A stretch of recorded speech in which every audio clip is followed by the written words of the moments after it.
Do you see that? The look on our faces while we ride? The look that knows that beyond the beaten path is a place we're yet to meet. Eyes that can see that at the end of that steep ride up, at the very edge of our human limits, there's a view that could stop time in its tracks.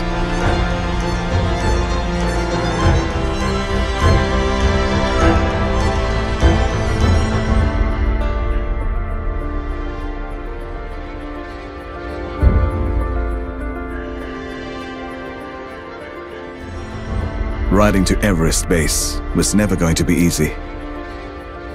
But our resilient spirit fueled us ahead. Both man and machine ready to take everything head on.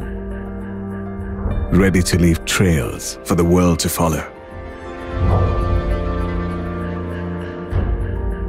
Ready to find new frontiers. Always ready to ask ourselves, where to next?